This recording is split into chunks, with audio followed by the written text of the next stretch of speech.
hai đôi bàn chỉ mà nô chỉ ra nực nông lục ní rồi cho mục từ nâng chấm nọt bành hà chỉ vật tràn mà lệ nó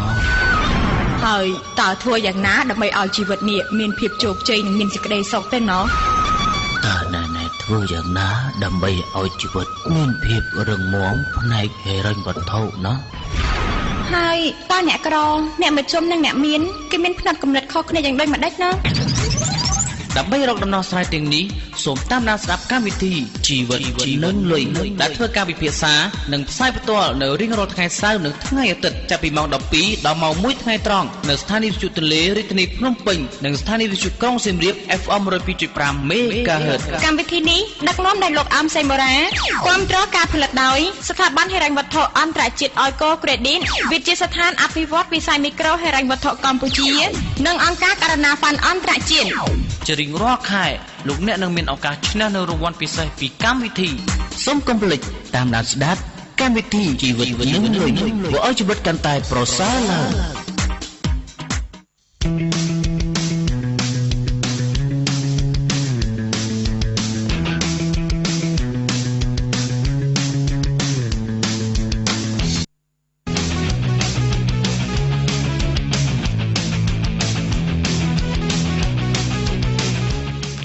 ចា៎នេះខ្ញុំបញ្ញានេះចា៎រួមជាមួយនឹងខ្ញុំចត្រាជាអ្នកសម្របសម្រួលនៅក្នុងកម្មវិធីជីវិតនឹងលុយសូមលំអរកាយគោរពនិងជម្រាបសួរពុកម៉ែបងប្អូនលោកស្រីនាងកញ្ញានិងប្រិយមិត្តប្រចាំកម្មវិធីជីវិតនឹងលុយទាំងអស់ជាទីគោរពរាប់អាន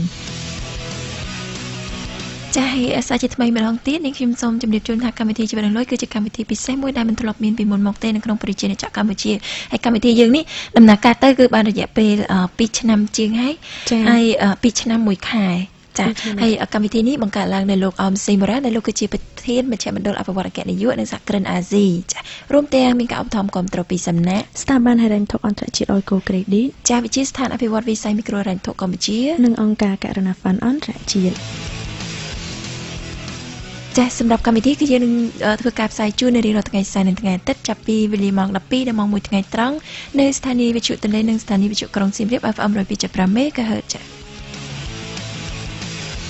ចាហើយប្រិយមិត្តទាំងអស់អាចខលចូលរួមដោយមិនអស់ប្រាក់ពីទូរស័ព្ទដៃនោះទេដោយក្រោមទូរស័ព្ទមាន 3 ប្រព័ន្ធគឺមានលេខ 017 999 126 ចា070 99 10 25 និង 097 61 53 999 ចា៎នេះខ្ញុំក៏សូមបញ្ជាក់ទៅដល់ប្រិយមិត្តរបស់យើងផងដែរថាប្រព័ន្ធទូរស័ព្ទរបស់យើងទាំង3ខ្សែនេះគឺមិនមានអស់លុយអស់កាក់អស់ប្រាក់អស់សេនទេចាគឺអត់អស់តែហ្មងគឺ free ចាប៉ុន្តែមានករណីអស់ដែរតែអស់លុយលុះត្រាតែយ៉ាងម៉េចក៏ឆ្លងប្រព័ន្ធចាតើទូរស័ព្ទឆ្លងប្រព័ន្ធបានអត់អស់លុយណាគេប្រិយមិត្តរបស់យើងថាអីកម្មវិធីនឹងប្រកាសថាអត់អស់លុយទេហេតុអីបើខ្ញុំខលទៅថ្ងៃមុនអស់លុយចាបើយកសាច់ខាខលមក smart អីចាឬមកក៏យកសាច់ខាខលមក097អីឆ្លងប្រព័ន្ធចឹងនឹងអស់លុយហេប៉ុន្តែបើសិនជាប្រព័ន្ធដូចគ្នាឧទាហរណ៍ថា97មក97ដូចគ្នាទៅសាច់ខាមកសាច់ខា smart ទៅគឺអត់អស់លុយទេចាគឺដឹងតែ free ហ្មងចាហើយណាមួយទៀតអត់អស់ប្រាក់ហើយប្រិមិត្តអាចបញ្ចេញនៅមតិមានយុគគំនិតមិនចង់បង្ហាញនៅក្នុងកម្មវិធីគឺអាចបង្ហាញមកបានហើយមានចំនួនសាកសួរបើសិនជាក្នុងកម្មវិធីមានវាគ្មិនពិសេសហើយប្រិមិត្តអាចខលចូលរួមមកសាកសួរសំណួរគេតតាំងជាមួយនឹងវាគ្មិនពិសេសចាប៉ុន្តែថ្ងៃនេះបងចង់ធ្វើឲ្យកម្មវិធីយើងប្លែកតិចចាដឹងប្លែកយ៉ាងម៉េចកញ្ញានេះចាចង់ឲ្យប្រិមិត្តរបស់យើងនឹងខលមកដើមកម្មវិធីម្ដងអូហើយបងចង់សួរសំណួរមួយទៅប្រិមិត្តរបស់យើងប្រធានបទរបស់យើងថ្ងៃហ្នឹងចង់សួរថាបើសិនជាមានលុយ $10,000 ឬក៏$25រកស៊ីបានអត់ចាសម្រាប់នាងខ្ញុំគិតថាប្រហែលជាអត់បានទេតិចពេកអញ្ចឹង $10,000 ហ្នឹងយើងរកស៊ីអត់បានទេណាម៉ែហ្នឹងអ្នកខ្លះគាត់ដើមដល់តែ 2-3,000 ហើយគាត់ដឹងធ្វើអីគាត់រកស៊ីមិនកើតផងចុះតម្រាំតែ$25រៀលចាហើយស្មើនឹងបើគិតតែ25តែបើគិតជាលុយខ្មែរទៅវា $10,000 នេះវាតាមគួរសមដែរណាចុះបើសិនជាបងចត្រាមាន25ទិញអីខ្លះអី25រៀលបើគិតទៅខកកបយបានមួយចាអេមិននិយាយអីសំបីជួលផ្ទះហ្នឹងរាល់ថ្ងៃនេះក៏ជួលអត់គ្រាន់ដែរនេះជួលកតុបគេរាល់ថ្ងៃហ្នឹងចាហ្នឹងឯងជួលអត់គ្រាន់ផងចឹងសម័យមើល$25បើសិនជាយើងទៅប្រកបអាជីវកម្មអត់ដឹងថាបានអត់ទេបងខោលខោក្រមអត់តន់ដឹងថាចាយ៉ាងម៉េចទេចង់សួរទៅបងប្អូនយើងមើលថាតើមតិយោបល់គាត់មានទស្សនៈយ៉ាងណាខ្ញុំចង់ចំណាយពេលប្រហែលជាថា12-15នាទីគឺយើងបញ្ចប់ហើយអញ្ចឹងប្រហែលជា8នាទីមុននេះហេព្រោះយើងនឹងមានវគ្គក្រោយៗទៀត ប៉ុន្តែអនុញ្ញាតអធិស្ឋានដល់ប្រិមត្តរបស់យើងបើសិនជាគាត់បានឮកម្មវិធីរបស់យើងហើយគាត់មានទស្សនៈយល់ឃើញយ៉ាងណាគាត់ចង់គេហៅថាចូលរួមបង្ហាញទស្សនៈគាត់ថាបានឬមិនបានយ៉ាងម៉េចឲ្យគាត់ទូរស័ព្ទចូលរួមពីក្នុងកម្មវិធីយើងមកព្រោះចង់ដឹងពីទស្សនៈប្រិមត្តរបស់យើងថាតើគាត់មានទស្សនៈយ៉ាងម៉េចជាមួយលុយ 10,000 រៀលហ្នឹងរកស៊ីបានអត់ចាដូច្នេះនាងខ្ញុំសូមអនុញ្ញាតប្រកាសលេខទូរស័ព្ទម្ដងទៀតគឺលេខទូរស័ព្ទយើងមាន3ប្រព័ន្ធទី1គឺមានលេខ017 999 026 ចានិងប្រព័ន្ធទូរស័ព្ទរបស់យើងមួយខ្សែទៀតគឺមានលេខ097 61 53 999 ចាគឺចង់ឲ្យប្រិយមិត្តរបស់យើងនឹងគាត់ទូរស័ព្ទចូលរួមដើម្បីបញ្ចេញមតិយោបល់ជាមួយនឹងដើមទុន 10,000 រៀលតែហូស៊ីបានអត់ចាអូមានទេបងចាឥឡូវសូមអនុញ្ញាតទទួលទូរស័ព្ទពីប្រិយមិត្តរបស់យើងឡូជំរាបសួរបងចាសូមអនុញ្ញាតស្គាល់ឈ្មោះផងឈ្មោះប៉ូដាបងប៉ូដារីករាយដែលបានស្គាល់ដូចជាលើកទី1មែនទេប៉ូដាបានលើកទី1បងសំឡេងបរុសសង្ស័យសង្ហាកូនហ្នឹងអេស្ដាប់សំឡេងដឹងពីរូបរាងចាអញ្ចឹងអនុញ្ញាតចង់ដឹងថាប៉ូដាខលមកពីខាងណាដែរគាត់ណាខាងកណ្ដាលស្រុកស្អាងបងប៉ូដាខាងកណ្ដាលស្រុកស្អាងណាហើយញ៉ាំបាយនៅប៉ូដាថ្ងៃហ្នឹងខ្ញុំញ៉ាំបានមុននឹងដែរចុះបងអំពីវិញចានៅទេប៉ុន្តែចង់សួរនឹងបានហូបអីអូថ្ងៃឆាពីប៉ោះអាយវីតាមីនណាមហូបហ្នឹងធ្វើឲ្យទីចាត់មកដែរចង់ប្រាប់ថាគោពុះតិចអីចាត់អីសង្ឃឹមថាប្រិយមិត្តយើងមិនអត់លឺចាចាចង់សួរប៉ូដាបន្តិចបើសិនជាប៉ូដាមានលុយ 10,000 រៀលប៉ូដាគិតថារកស៊ីបានអត់ចំពោះខ្ញុំ $10,000 វា10,000 រៀលអត់ទេប៉ូដាអត់ទេមិន 10,000 រៀល 5,000 រៀល$10,000 $10,000 រៀលចំពោះខ្ញុំអាចរកស៊ីមួយចំនួនទូលំផុតដែលអាចរកបានបងចាឥឡូវប៉ូដាជួយប្រហែលតិចមើលអាជីវកម្មអី10,000រកស៊ីបានកម្មសម័យយើងឥឡូវឃើញអ្នកក្ររកស៊ីច្រើនកើតបងណាចាទីមួយទិញកង់កាចាស់មួយតម្លៃថាយើង 40,000 ឬក៏ 50,000 ណាយ៉ាគាត់បើធ្វើអីកង់កាចាស់ហ្នឹងបាទកង់កាចាស់មួយយកជីដំណើរការទី2យើងទិញកញ្ឆេមួយតម្លៃឲ្យជាង 10,000 ទៅយ៉ាបាទសង្ស័យដឹកសាច់ជ្រូកលក់ហ្នឹងហើយបាទឲ្យជាប់ដើម្បីឲ្យធាក់កង់ដើរទិញឲ្យចាយបងអូយអបអសាទរមួយប៉ូដាមួយថ្ងៃណាឡើងមកភ្នំពេញមកយកអាយយឺតកម្មវិធីជីវិតនឹងលុយមួយណាប៉ូដាទៅណាបងចាំបងឥឡូវប៉ូដាមកសិនទៅហើយតាក់ទងលេខទូរស័ព្ទរបស់បងមួយទៀតគឺ081 71 1185ចាមកយកអាយយឺតមួយពីកម្មវិធីជីវិតនឹងលុយជូនអាយយឺតមួយគាត់បងអរគុណមែនទេហ្នឹងហើយឬក៏បងវាច្រើនគេរវ៉ាន់ច្រើនគប់ឃ្លៀមហ្មងអ្នកបងបានដែរអញ្ចឹងបានអូប៉ូដាអញ្ចេះក៏បានដែរបងប្រហែលជាថ្ងៃសៅរ៍ហ្នឹងបងទៅលេងស្អាងហ្នឹងហើយប៉ិនអត់ទាន់ច្បាស់ថាមិនដឹងថាទៅតំបន់ខាងណាទេចាំបងយកលេខប៉ូដាពី operator ហើយយើងតាក់ទងបងរកប៉ូដាតាមនឹងទៀតណាបើបងបានទៅហ្នឹងបងយកទៅអាយយឺតទៅហ្នឹងហ្មងតែបើអត់ទេអូនឯងឡើងមកភ្នំពេញចាំយកផងណាបាទអត់អីទេចាអរគុណច្រើនប៉ូដាចាមានអីអូនសូមលេខទូរស័ព្ទថ្មីមើលចា081បានទេបង71បានទេបង1185អរគុណមកណាចាអរគុណច្រើនប៉ូដាអរគុណជំរាបលាចានាងខ្ញុំសូមអើយម្យ៉ាងដែរណាប៉ូដាគាត់ចាទិញកង់កាចាស់មួយ 40,000 ចាឲ្យកឆេមួយ 10,000 ជាងគាត់ថា 10,000 ជាង 15,000 ចាអសល់លុយអេគាត់ដើរទិញអាចារ្យអីបើមកចាយអស់មែនមកចាយអស់ 50,000 ជាងចាណាគេសោក 30,000 ជាងទៀតអាយ៉ាឥឡូវសុំប្រិមិត្តយើងអ្នកដទៃទៀតបងប្អូនយើងផ្សេងទៀតមើល 10,000 រៀលគាត់រកស៊ីអីបានខ្លះមើលខ្ញុំចង់ដឹងមតិយោបល់បងប្អូនយើងបើមាន 10,000 ឡើយនឹងរកស៊ីអីចំពោះបើសិនជានាងខ្ញុំគិតថាអត់បានទេតែដល់ពេលប្រិមិត្តនិយាយមកខ្ញុំនិយាយតំណរបស់គាត់តែកង់មួយអញ្ចឹងទៅអូមានប្រិមិត្តមួយទៀតចាឡូជំរាបសួរអូដាច់ទៅវិញតែមិនអីទេគាត់អាចទូរស័ព្ទមកមួយសាទៀតចាពូជួនកាលយើងលើករៀងយឺតតិចទៅគាត់រោទៅវាដាច់ចាហ្នឹងហើយតែបងប្អូនយើងសង្ឃឹមថាគាត់ព្យាយាមមកមួយសាទៀតដើម្បីប្រាប់ពួកយើងទាំងពីរអ្នកផងតែ 10,000 រកស៊ីបានអីខ្លះចាមិនថាអាជីវកម្មនោះប៉ុណ្ណាទេឲ្យតែចំណាយឲ្យតែ 10,000 ចាប្រភេទអីក៏បានដែរឲ្យតែគាត់នឹកឃើញថា 10,000 អាចរកស៊ីបានមាន ប្រិមត្តទៀតអឡូជំរាបសួរអឡូចាអឡូជំរាបសួរសូមអនុញ្ញាតស្គាល់ឈ្មោះផងបាទខ្ញុំឈ្មោះផល្លាចាផល្លាអនុញ្ញាតមកពីខាងណាដែរផល្លាខ្ញុំទៅពីតាខ្មៅទៅចាអាយ៉ាខាងតាខ្មៅអូខាងតាខ្មៅមើលថ្ងៃនេះខ្ញុំភូមិសាស្ត្ររបស់កញ្ញានាតចាសង្ស័យបែបសាច់ញាតិបងប្អូនកញ្ញានាតទេអីផល្លាអត់ទេចាបងប្អូនកញ្ញានាតអីទេពួកកញ្ញានាតនៅតាខ្មៅដែរអ អត់មក ចាផល្លាសូមអនុញ្ញាតចង់ជំរាបសួរតិចមើលបើសិនជាមានផល្លាមានលុយ 100000 រៀលផល្លាចង់រកស៊ីអី បាទបងបើសិនជាខ្ញុំមានលុយចំនួន 100000 រៀល ចាតើរកស៊ីអីបាន បែរឥឡូវគេថា 100000 រៀលហ្នឹងវាសម្រាប់អ្នកមាន ចា ចា ចូលហាងមកពេលអីអញ្ចឹងណាហ្នឹងហើយ 100000 គេហ្នឹងគឺចូលហាងពេលអស់ហើយប៉ុន្តែសម្រាប់យើងយើងរកទៅយើងត្រូវធ្វើម៉េចឲ្យលុយ 100000 ហ្នឹងកើន បាទបើសម្រាប់អ្នកមានគេ 100000 វាតិចណា ចា តែសម្រាប់ពេលអ្នកអត់ 100000 ហ្នឹងគឺ ច្រើន វាមានតម្លៃសម្រាប់ ចាចាចឹងឥឡូវបើសិនជាផល្លាមាន 100000 ផល្លាទៅរកស៊ីអីដើម្បីឲ្យវាកើនទៀតឬក៏គិតថា 100000 ឥឡូវសួរយោបល់ផល្លាវិញ 100000 ហ្នឹងរកស៊ីបានអត់ ខ្ញុំគិតថារកស៊ីបានណាបង ចា ឥឡូវរកស៊ីអី ចារកស៊ីអីប្រភេទអាជីវកម្មបែបណា យើងយកលុយ 100000 ហ្នឹងឧទាហរណ៍ថាឥឡូវសម្រាប់យើងអ្នកអត់យើងឧទាហរណ៍ណាបង ចាអត់អីក៏បានដែរ យើងយកលុយហ្នឹងថាអាទៀមមួយចំនួន 60000 ហ្នឹង អូទិញអាទៀសមួយយ៉ាមិញទិញកង់ឥឡូវទិញអាទៀសម្ដង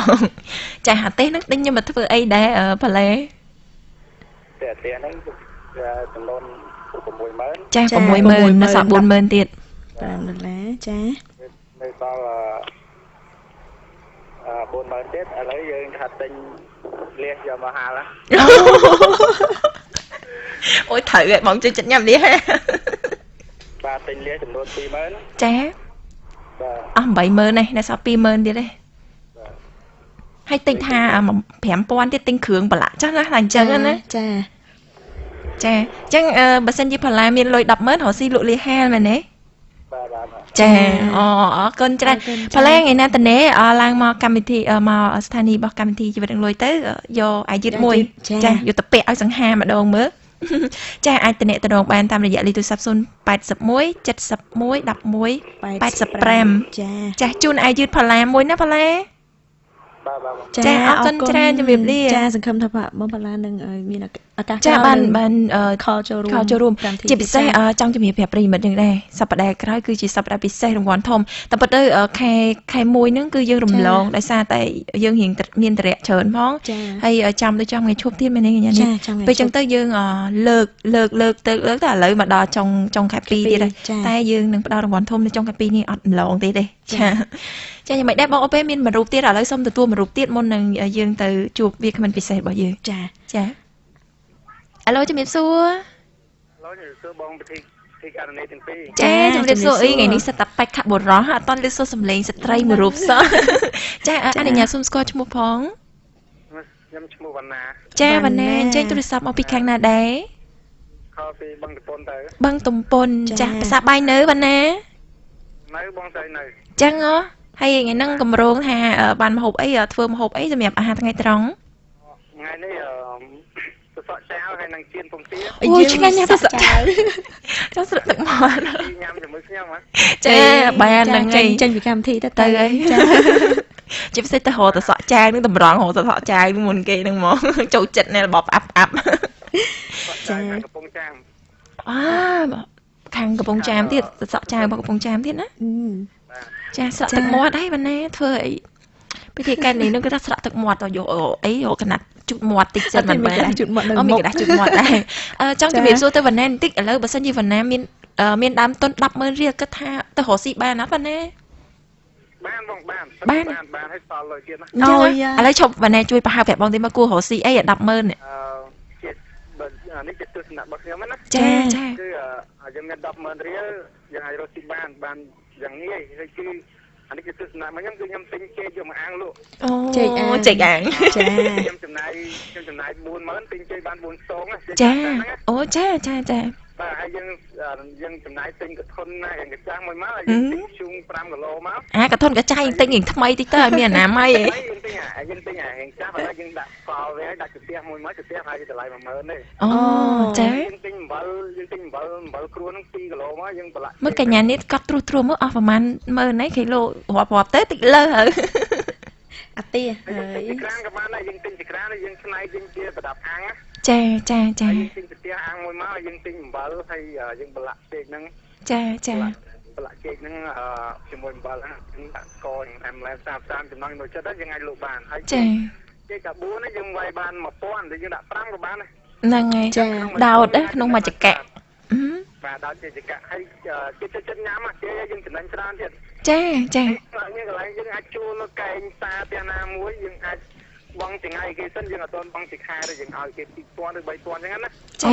ចាថ្លៃជួលឲ្យជាថ្ងៃទៀតប្រចាំថ្ងៃឲ្យប្រចាំថ្ងៃយើងដំណើរការលក់ដាច់យើងចាំជួលគាត់ជាខែព្រោះយើងបងខែអត់គ្រាន់តែយើងមាន100000អញ្ចឹងយើងសុំគាត់បងជាថ្ងៃសិនចាចាយីឆ្លាតណាស់បណ្ណាបាទចាអស់នៅគេពីចាអរគុណច្រើនបណ្ណាបើសិនជាមានឱកាសអាចតំណងលេខទូរស័ព្ទបងហ្នឹងមុននឹងបងប្រកាសលេខដែរមានបានកត់នៅ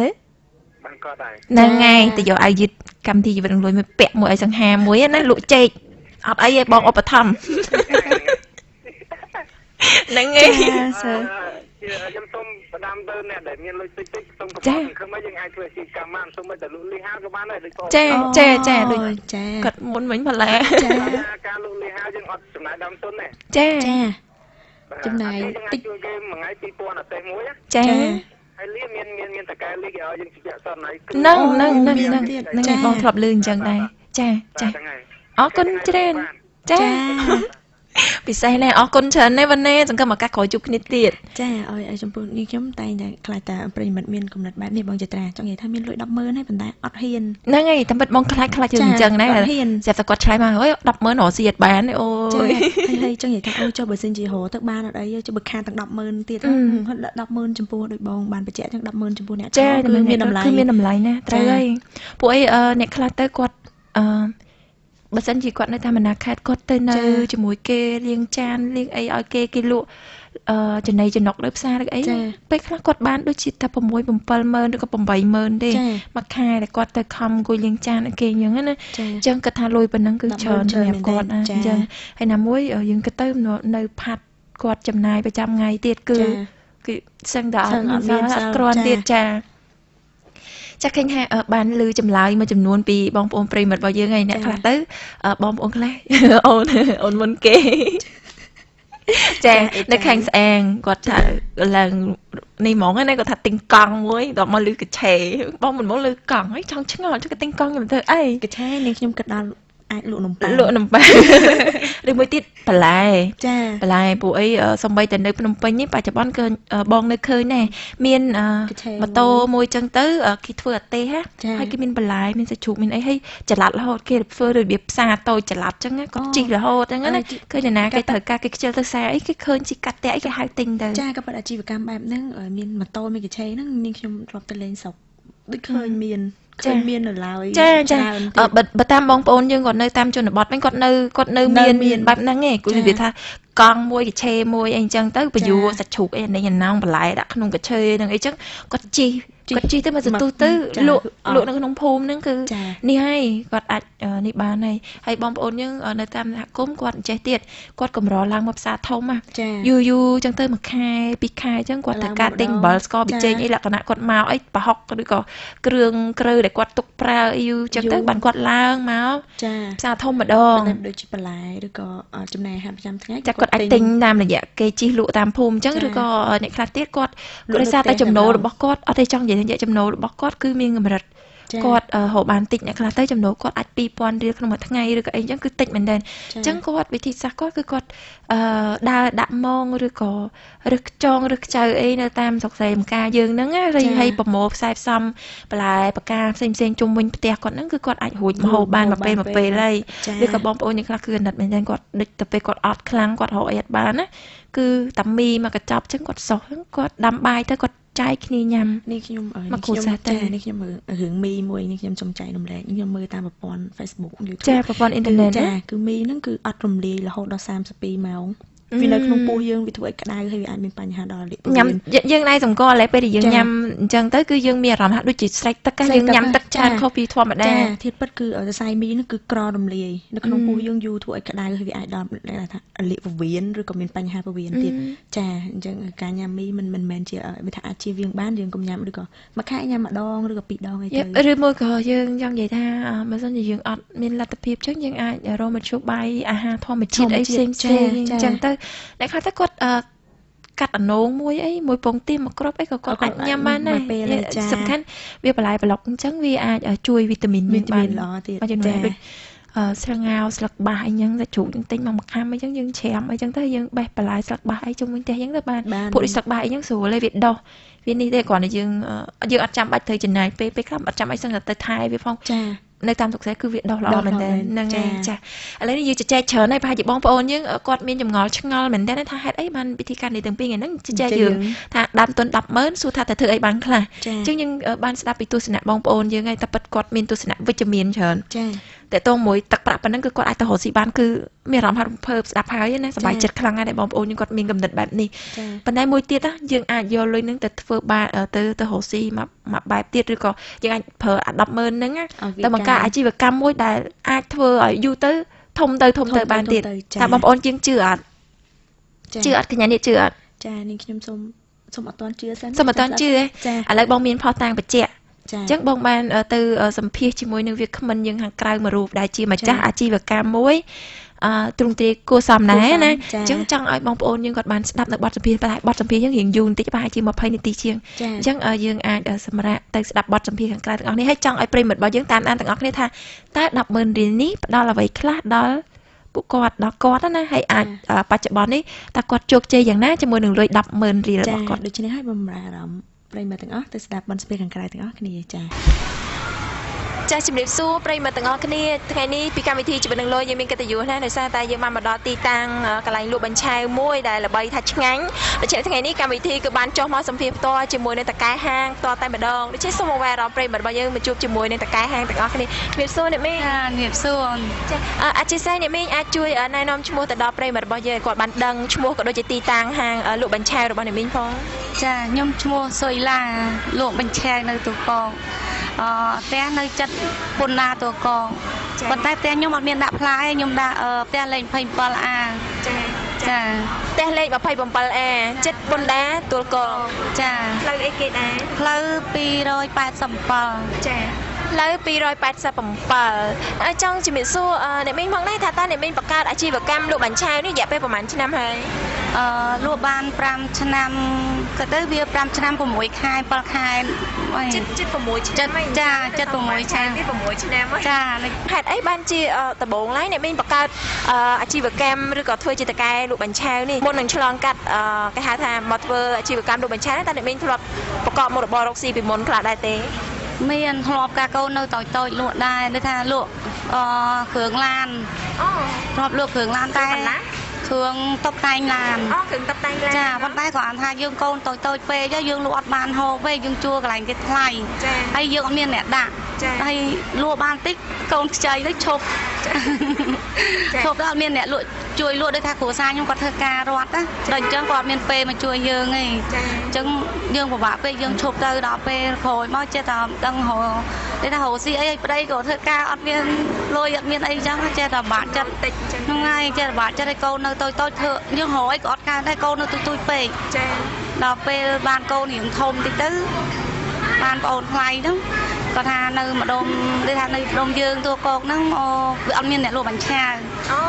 ហ្នឹងហើយអញ្ចឹងគាត់ចង់ឲ្យខ្ញុំលក់គាត់ថាបើយើងធ្វើឲ្យស្អាតហើយយើងធ្វើឲ្យឆ្ងាញ់ទៅប្រហែលគេអាចគេមកជួយឬថាមកហូបអញ្ចឹងណាសំខាន់ឲ្យតែយើងធ្វើស្អាតហើយនឹងឆ្ងាញ់អញ្ចឹងកាលពីដំបូងឡើយហ្នឹងលក់លក្ខណៈគ្រឿងតុបតែងឡានទេដល់ពេលឃើញក្រោយមកទៀតលក់អត់សូវដាច់ហើយរវល់កូនខ្ចីហើយរវល់ផង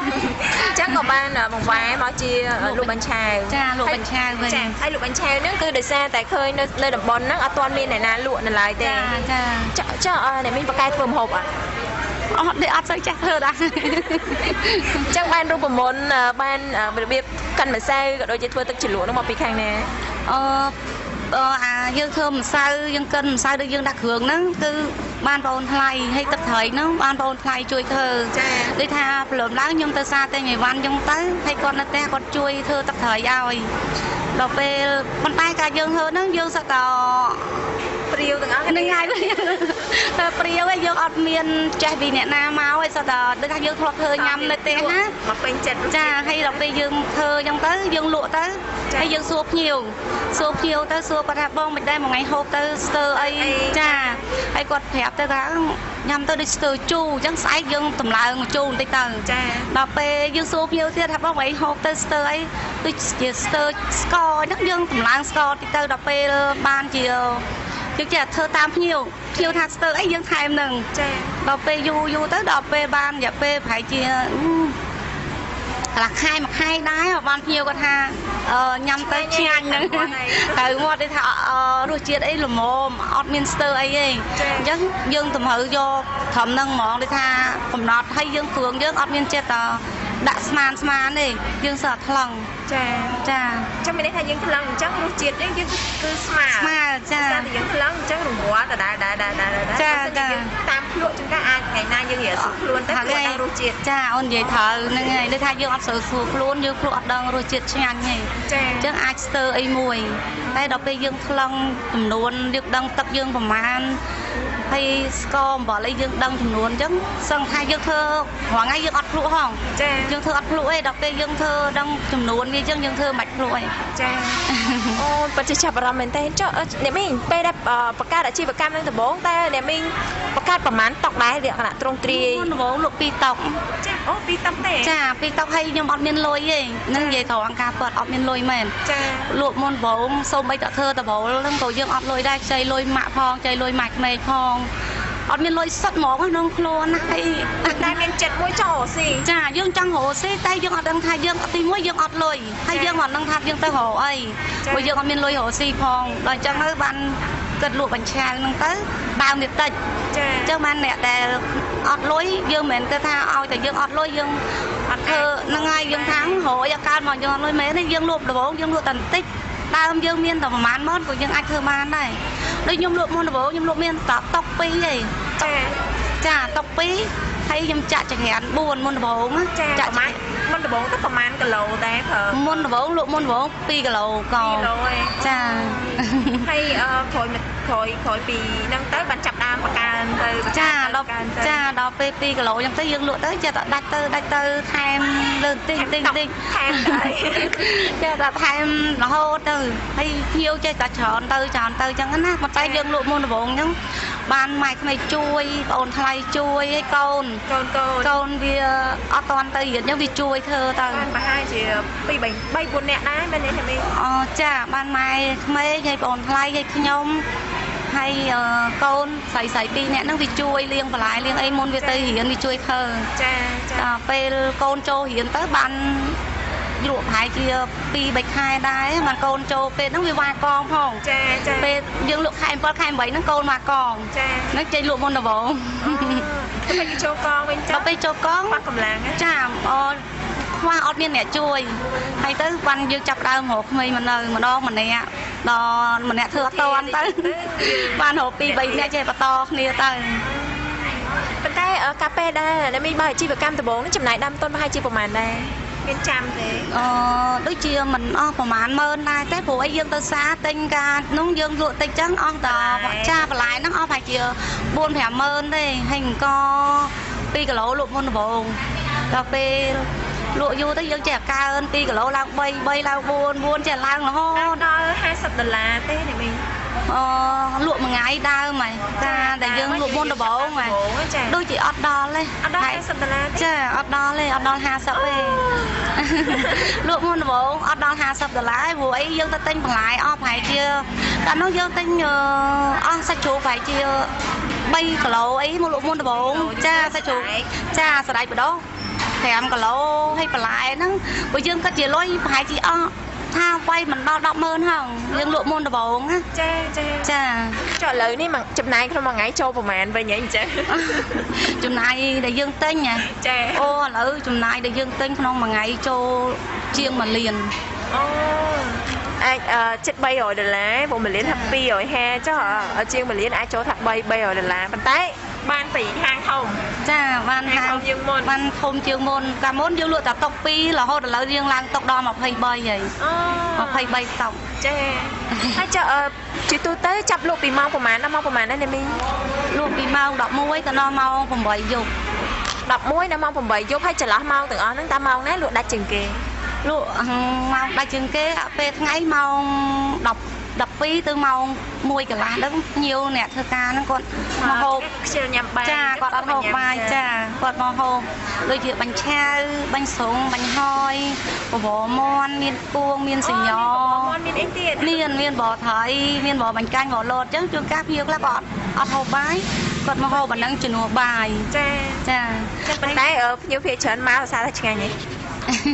quạt xa ra quạt xa có thật nhanh hay tầm lại ai đây ta xóm rùng đây chỉ bánh trai dương lụa buồn pòn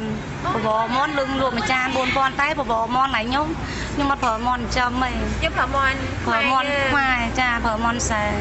rất chiết đấy mình cha phở món xè vì miền chiết hay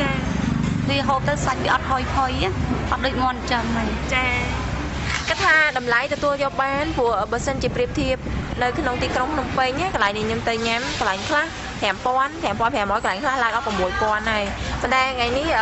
nhà bà rồi sao ta đây tí ní đầm lái cách tha phân nắng từ tua cho bán có bốn như còn ai mà nhắm ban đầm lái tại bốn con ria tới hay bờ sân chỉ trong mà rọt ấy nơi te hay bờ hay bờ bá chết pôn đa sạc hà nơi tua cóc mấy này nè mình chơi sạc hà tua cóc sạc hà tôi mình sạc hà thông nơi cắt trùng thôi pôn na cha ngay pôn na sa kha tôi mẹ là pôn na kẹt thôm mày ngày ai viên nơi phơi nòng nhưng mẹ nơi phơi nòng là chiết hàng khéo các phơi nòng hàng tần chấn nơi vậy tới nơi đôm nít sù hổ bởi dương máu ở bên đây bà hổ ấy bao oi tự nhiên vùng môi từ con ha khi stop tìm muối dương bọt đam tay mà đòn bọt đam mà về bọt hai đam nó khơi lời bọt quê lời tìm muối nó bọt quê thì bọt đòn là hot khơi nhé khơi Savannah cha chi màu đo ở trong Savannah nó khơi nhé bạn trai nơi hàng chơi đây người chơi phục bạn trai biên pi lại đấy mình đây bọt này mấy nơi lại cái pi hả cha pi cha cho này mình tê tôn chỉ muốn nâng ca và co bò bò rosi nâng đáy pe đây này mình chấp đam thì bố những chụp ốp sạ tràn thế dương lụa năng à tay vậy tới đối tha lo bên pe nè này dương lụa sợi đai em chân dương thử hai đau pe bên hai đi em chân lo bên để đưa mua cà phê để bán nó về đôi tọt can cha năng đôi ôn vậy mền ót bên tay tha dương lụa đôi tha pe khai dương ai ngày phliêng trong mong để dương lụa này cha là chắc ủy ban dương anh nơi so đến bàn tay của anh hai dương đôi tha hụt luôn dương so nó ngặt trở nên là dương nơi so nè còn hai viên mình tha đôi tha dương tên đọc mơn đi mình đọc mơn máu với ai lơ đọc mơn thì tôi dương nơi trở nên tịch tua chân nơi ra về khác để dương lụa on tới nó dương trở nên ban còn ba tịch chẳng cha người ta có sinh ngày nay những liên gọi chẳng tới lụa đang chắc việc ban mà hủi cái luôn cha miền Pành Hà ở miền Tây Hà đây cho ở Crai Pi miền Pành Hà cả ta thắc lại lụa đang cho miền chủng lệch FCMC này miền cả tha hồ si bọc bạ cho đôi chiều cầm lặng ấy nè mà chui ấy cả tha srua rô bạn đây năng ôn đi tha pe khla dương qua cùng mình về việc chụp nơi chắc dương thầy hộ mình mà nơi của bạn hộ hay mà phải hiện đi cha hay ban hao vô mà phải hiện toàn non được video là ca hiền nó đi bạch khai ngon để trái dương ai phải lên ban vô đây nó vậy tới việc mà tha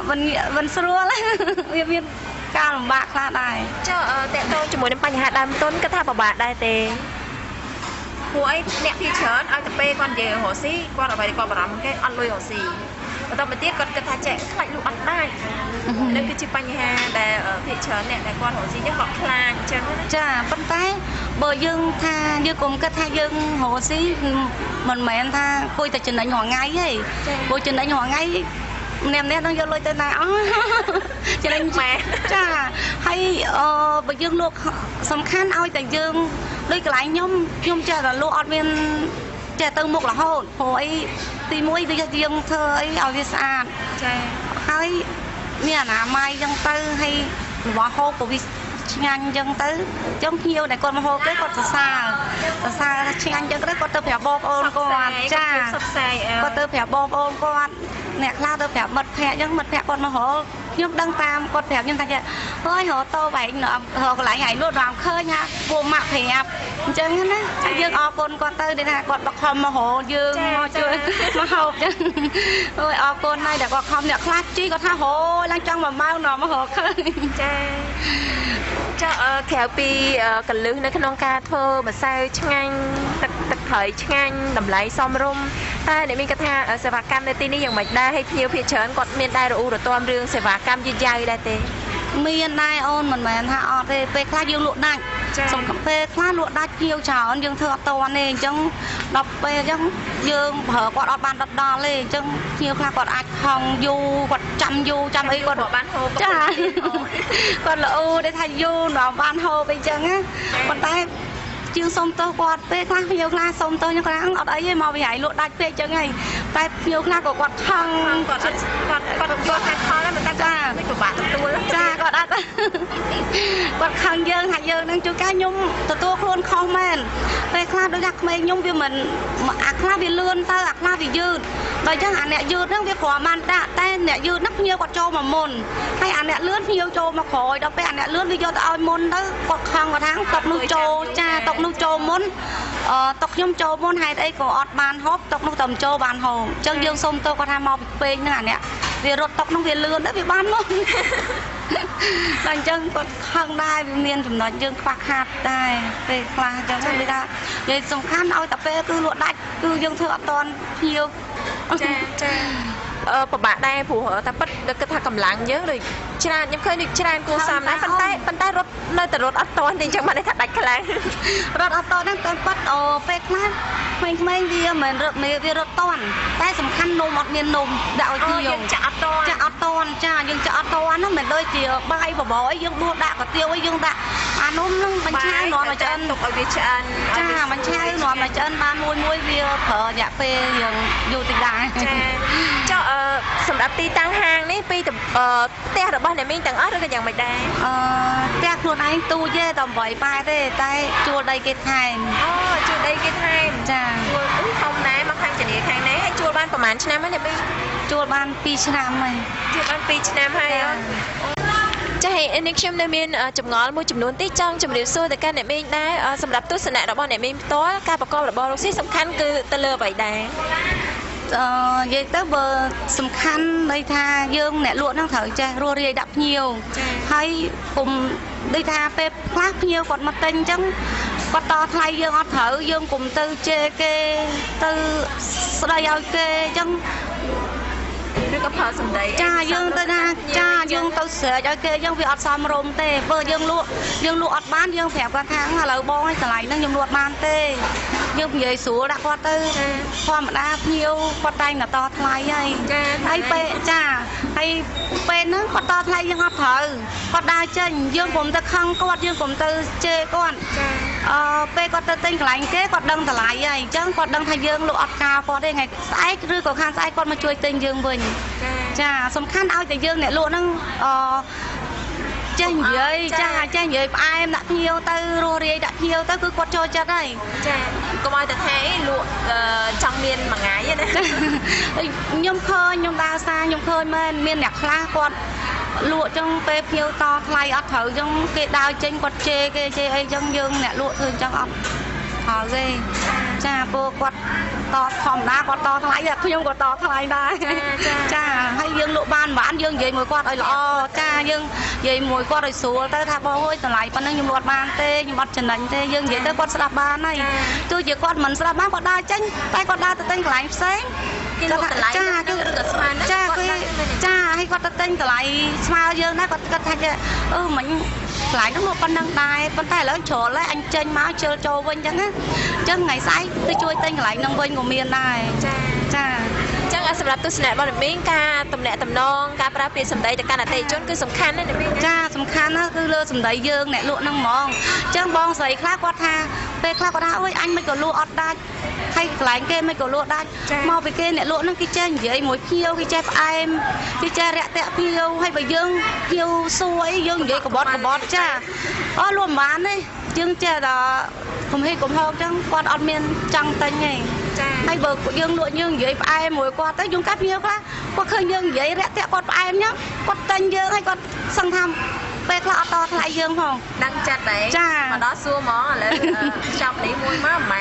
cũng lại pe với dạng sệt vậy thì mình đang ច ចុះនៅពេលដែលគ្រប់គ្រងហាងដំបងឬក៏មុនពេលដែលអ្នកមានចាប់អាជីពប្រកបរបររកស៊ីដំបងមានគិតថាអូយខ្លួនជាស្រីឲ្យទៅកាន់ចឹងខ្លាចតែធ្វើមិនបានហើយលោកពូពេលដែលរកស៊ីដំបងលោកពូមានយល់ស្របជាមួយអ្នកមីងឲ្យរកស៊ីទេវាយ៉ាងម៉េចដែរគាត់យល់ព្រមឲ្យលក់គាត់ចង់ឲ្យលក់ដែរហើយនិយាយទៅគាត់ទៅការដែលខ្ញុំលក់មុនដំបូងហ្នឹងគាត់អត់មាននៅផ្ទះទេគាត់ធ្វើការនៅខេត្តអញ្ចឹងខ្ញុំលក់តែជាមួយកូនទេខ្ញុំធ្វើអីគ្រាន់ថាដូចជាខ្ញុំផ្ទះខ្ញុំគឺមានម៉ាស៊ីនទាំងអស់ម៉ាស៊ីនកិនសាច់យើងអត់ជួលគេម៉ាស៊ីនកិនម្សៅខ្លួនឯងពេលដែលអាម៉ាស៊ីនអស់នឹងខូចតែហៅគាត់មកធ្វើគាត់ឡើងបានជាងមួយលោកពូជាងបានគាត់ជាងចេះជាងខាងហ្នឹងហើយគាត់ដូចថាភ្លើងគ្រឿងផ្សាយអីគាត់បកកាយប៉ុន្តែបើរឿងលក់ដូរគឺគាត់អត់ចេះទេគាត់អត់ចេះព្រោះបានដូចអ្នកខ្លះគេលក់មែនប្រពន្ធលក់ប្តីគេអាចជួយលក់ខ្លះតែគាត់អត់ចេះទេគាត់បើថាហើយឲ្យវាលក់គាត់ចេះធ្វើទាំងអស់គេវាលក់គាត់ចេះធ្វើទាំងអស់គាត់តែធ្វើការចុះអ្នកមីងទៅពេលដែលអ្នកមីងទិញគ្រឿងទិញបន្លែអីហ្នឹងគឺយើងមានម៉ូយបោះយ៉ាងម៉េចឬមកក៏យើងទៅរើសភ្លាមយើងអត់ចាំបាច់ម៉ូទៅយើងទៅមើលតម្លៃណាលក់ធូរថ្លៃយើងទិញមកឬក៏យ៉ាងម៉េចអ្នកមីងនិយាយទៅអីវ៉ាន់បន្លែដែលខ្ញុំទិញហ្នឹងគឺខ្ញុំទៅទិញខ្លួនឯងរាល់ថ្ងៃប៉ុន្តែយើងទៅទិញរាល់ថ្ងៃមកតែយើងមានម៉ូយហ្នឹងយើងប្រាប់គេថាយើងដាក់របស់ណាល្អយើងអត់គាត់ទេលើសថ្លៃតិចតួចយើងយកអាល្អគឺយើងអត់យកអាលេខ2លេខ3ទេយកតែលេខ1ដូចជាសាឡាត់សសក់ហើយដូចស្រាយប្រោអីយើងមានម៉ូយឲ្យគេដាក់យើងប្រាប់ឲ្យគេអត់ឲ្យដាក់ថ្នាំប៉ុន្តែដល់ពេលមករយៈហ្នឹងខ្ញុំចេះឃើញស្ដែងហ្នឹងវារឿងសរឿងអីខ្ញុំចេះតែថាកន្លែងខ្ញុំអត់ត្រូវការឲ្យប្រើថ្នាំប្រើអីយ៉ាងហ្នឹងណាចាំបានធម្មជាតិចាចាំបានធម្មជាតិដល់ភ្ញៀវក៏ខ្លាចឥឡូវចាប៉ះពាល់សុខភាពគាត់ចឹងណាដល់អញ្ចឹងទៅគាត់ថាស្ដាយគាត់អត់មានប្រើថ្នាំទេដូចសហ្នឹងមិនមែនសដាក់ថ្នាំដូចកាលមុនទេឥឡូវគេប្រើស៊ីជូ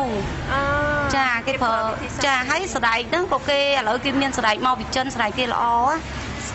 ពេលដែលបដោះទៅហើយល្អហ្មងវាអត់មានខូចអត់មានខ្មៅរលួយអីទេចាចឹងគាត់ប្រាប់ខ្ញុំថាមិនបាច់ភ័យថាគាត់ដាក់ថ្នាំទេតែខ្ញុំចេះហាមគាត់ដែរយើងនិយាយទៅយើងចង់ថាឲ្យភ្ញៀវគាត់ហូបទៅសុខភាពគាត់ល្អបើគាត់ហូបទៅគាត់ឈឺគាត់មិនមកហូបកន្លែងយើងទៀតអញ្ចឹងយើងចេះតែអារម្មណ៍អញ្ចឹងណាយើងចេះតែប្រយ័ត្នរឿងអីវ៉ាន់យើងហ្នឹងបន្លែយើងធ្វើឲ្យបានល្អអញ្ចឹងមានន័យថាសរុបមកវិញកន្លែងអ្នកមីងលក់គឺទាមទារឲ្យមានអនាម័យមានគុណភាពល្អហើយមួយទៀតហ្នឹងគឺសេវាកម្មហ្នឹងគឺចង់បំពេញសេវាកម្មឲ្យបានល្អដែរប៉ុន្តែគ្រាន់ថាករណីខ្លះលក់ដាច់ពេកចង់បានតែល្អចង់បានដល់ទៅថាភ្ញៀវចូលមកភ្លាមចង់ឲ្យដាក់ឲ្យហូបភ្លាមប៉ុន្តែទៅអត់តឲ្យភ្ញៀវហូបចាអត់អីទេបានតកែរុះរាយចឹងខ្ញុំអាចទ្រាំបានទោះបីយឺតតិចក៏ដោយចាហើយដោយសារតែកម្មវិធីរបស់យើងបានមកដល់ទីបញ្ចប់ហើយមុនពេលបញ្ចប់កម្មវិធីតើអ្នកមីងមានពាក្យអីចង់ផ្ដាំផ្ញើទៅស្ត្រីមេផ្ទះយើងដទៃទៀតដែលគាត់តែងតែមានកំណត់ខ្លះគាត់អាចមានកំណត់មួយថាស្រីឲ្យទៅរកស៊ីមិនទេធ្វើមិនដូចប្រុសគេបបោះគេបកែគេយ៉ាងម៉េចអញ្ចឹងណាហើយគាត់មិនហ៊ានទៅរកស៊ីខ្លាចខាតខ្លាចលក់មិនដាច់ឬក៏យ៉ាងម៉េចអញ្ចឹងតែអ្នកមីងមានកលឹះអីជួយបង្ហាញប្រាប់គាត់បន្តិចទេតាមពិតបើ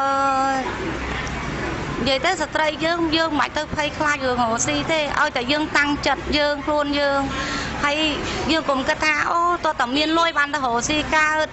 តាមពិតអត់លុយក៏យើងរកបានដែរឲ្យតែយើងរកអីក៏ដោយតែមក2តុក3តុកមុនដំបូងយើងចាក់តិចចាយើងធ្វើបន្តិចសិនយើងកុំគិតថាអូយើងអត់លុយតែយើងចង់ធ្វើធំមួយកើតយើងធ្វើលោកអញ្ចឹងយើងធ្វើពីបន្តិចទៅធ្វើពីបន្តិចទៅយើងមានលុយត្រឹម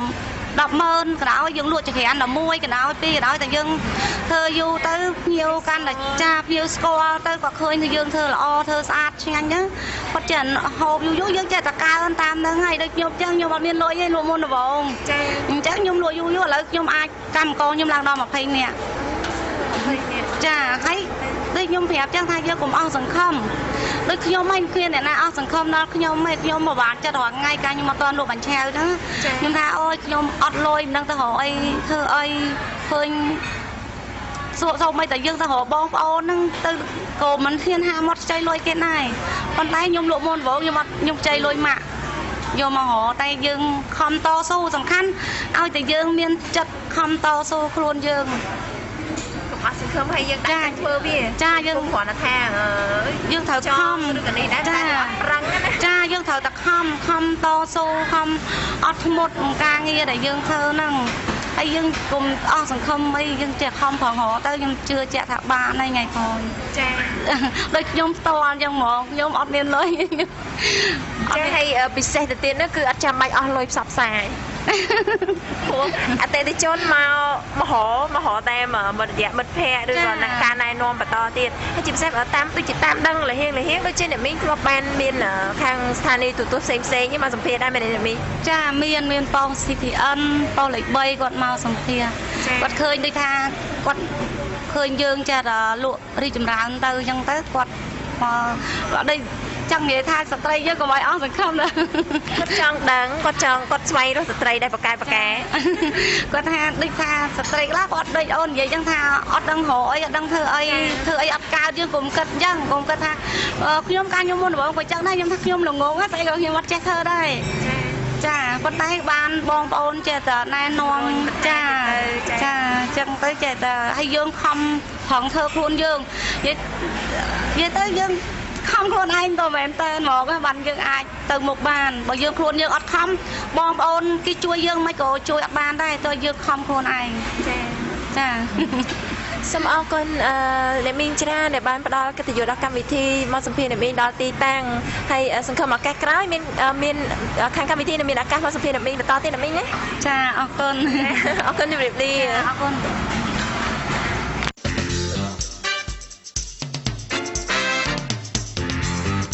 យីលុយរបស់គេមែនតែបានចំណេះហើយថានឹងបានរង្វាន់ទៀតសូមទូរស័ព្ទមកលេខ017 999 126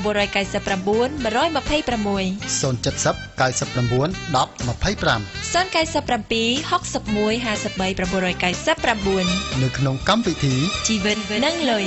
រៀងរាល់ថ្ងៃសៅរ៍និងថ្ងៃអាទិត្យវេលាម៉ោង 12 ដល់ម៉ោង 1 ថ្ងៃត្រង់នៅក្នុងស្ថានីយ៍វិទ្យុទន្លេ FM 102.5 MHz ដើម្បីធ្វើឲ្យជីវិតកាន់តែប្រសើរឡើង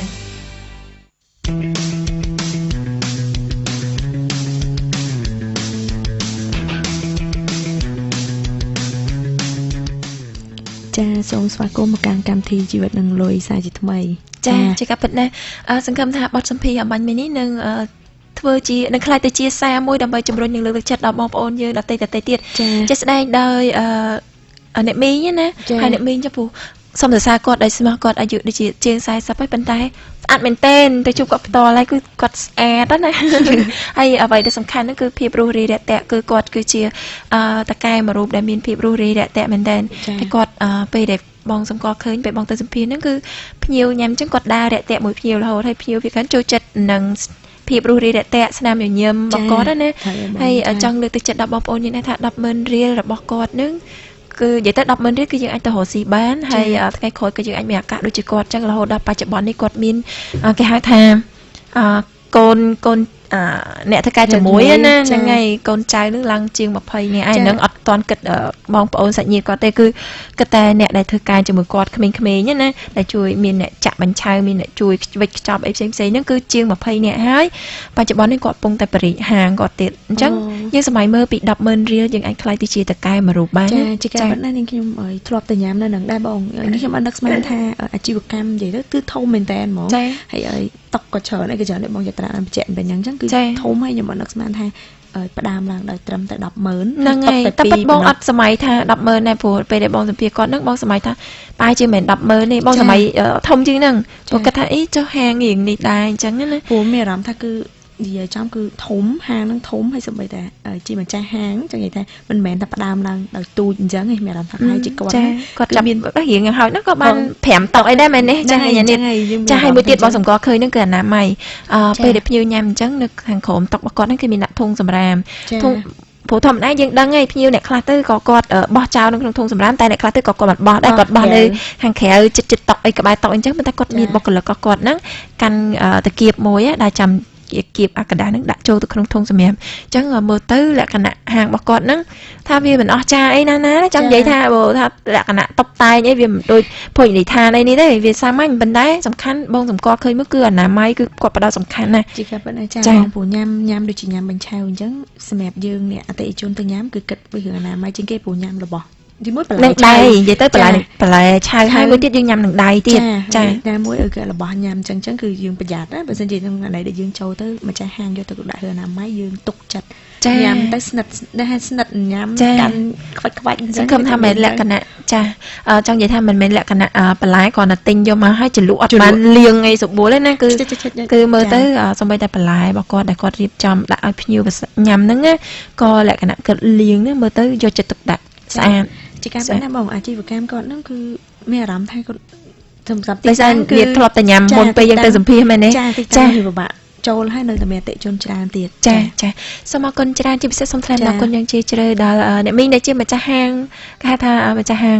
លក់បញ្ឆៅទៅពេលដែលលក់បញ្ឆៅយូរទៅគាត់ចេះបែកមានផលិតផលផ្សេងៗដើម្បីតម្រូវអតិជនអញ្ចឹងណាប៉ុន្តែសូមថ្លែងអរគុណយ៉ាងជ្រាលជ្រៅដោយសារតែគាត់បានផ្ដល់កិត្តិយសដល់កម្មវិធីឲ្យកម្មវិធីរឿងនេះមានឱកាសក្នុងការសម្ភាសដកយកបទពិសោធន៍ជាក់ស្ដែងរបស់អ្នកមីងដើម្បីចែករំលែកទៅដល់បងប្អូនយើងក៏ដូចជាកលឹះមួយសម្រាប់បងប្អូនយើងដែលចង់ប្រកបអាជីវកម្មហើយគាត់អស់សង្ឃឹមថាអូគាត់មានដើមទុនតិចតួចអញ្ចឹងចាហើយនេះខ្ញុំក៏សូមឆ្លៀតឱកាសពេលនេះជូនពរដល់មិត្តរបស់នាងខ្ញុំម្នាក់ដែលកាលពីម្សិលមិញហ្នឹងគាត់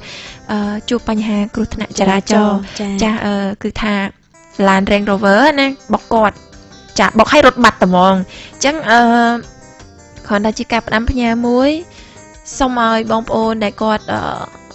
គេហៅថាខ្ញុំអត់និយាយសំដៅទៅលើបងប្អូនដែលគាត់ថាមានលទ្ធភាពទិញឡានថ្លៃហើយគាត់ចេះគ្រប់សិទ្ធិអ្នកដទៃទេប៉ុន្តែចង់ផ្ដាំផ្ញើដល់អ្នកដែលគាត់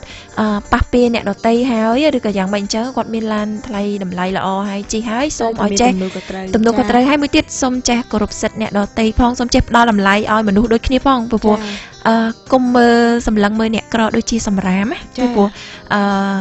ខ្ញុំគាត់ថាខ្ញុំអត់ដឹងថាអ្នកហ្នឹងគាត់កើតមកនៅលើកំណល់លុយឬក៏យ៉ាងម៉េចទេប៉ុន្តែយ៉ាងហោចណាស់ក៏គ្រួសាររបស់គាត់ឬក៏ឪពុកម្ដាយរបស់គាត់តម្រាំតែមានឱកាសខ្លាយទៅជាអ្នកមាននៅថ្ងៃនេះក៏គាត់ឆ្លងកាត់ជីវិតអ្នកក្រដែរដូច្នេះសូមឲ្យចេះផ្ដល់តម្លៃដល់អ្នកដែលទុនទាបជាងខ្លួនអ្នកដែលក្រកុំមើលគេដូចតូចដូចសម្ោចពេកចាហើយនៅពេលនេះនាងខ្ញុំក៏សូមគោរពជូនពរដល់ប្រិយមិត្តរបស់យើងដែលតែងតែនិយមគាំទ្រកម្មវិធីជីវិតនឹងលុយតាំងពីដើមរហូតដល់ចប់ចាស់នៅសូមជូនពរឲ្យទទួលទានមានបានទាំងអស់គ្នានឹងជួបតែសេចក្តីសុខសុវត្ថិភាពជាពិសេសសូមផ្ដាំផ្ញើពេលដែលបើកបរសូមប្រយ័ត្នប្រយែងមែនតើហើយជាឆ្ងាយពីពួកគាត់តិចទៅព្រោះពិបាកណាស់យើងជាក់ស្ដែងហើយយើងកិច្ចតិចទៅយើងជិះបានជិះទៅចាដើម្បីល្អតែគ្នាសុវត្ថិភាពរបស់យើងដែរយើងមិនចង់បានលុយតិចតួចហ្នឹងហើយឧទាហរណ៍ថាបើសិនជាពិការឬក៏មានបញ្ហាបាត់បង់ជីវិតទៅជីវិតយើងមានតម្លៃជាងនឹងឆ្ងាយណាស់ដូច្នេះជាបានជិះទៅចាដូច្នេះនាងខ្ញុំចត្រារួមជាមួយនឹងខ្ញុំបញ្ញានីសូមអរគុណសូមជម្រាបលាជួបគ្នានៅឱកាសក្រោយទៀតចាអ្នកមិនច្បាស់ជាមួយស្ថានភាពចរាចរណ៍ក្នុងក្រុងភ្នំពេញមែនទេ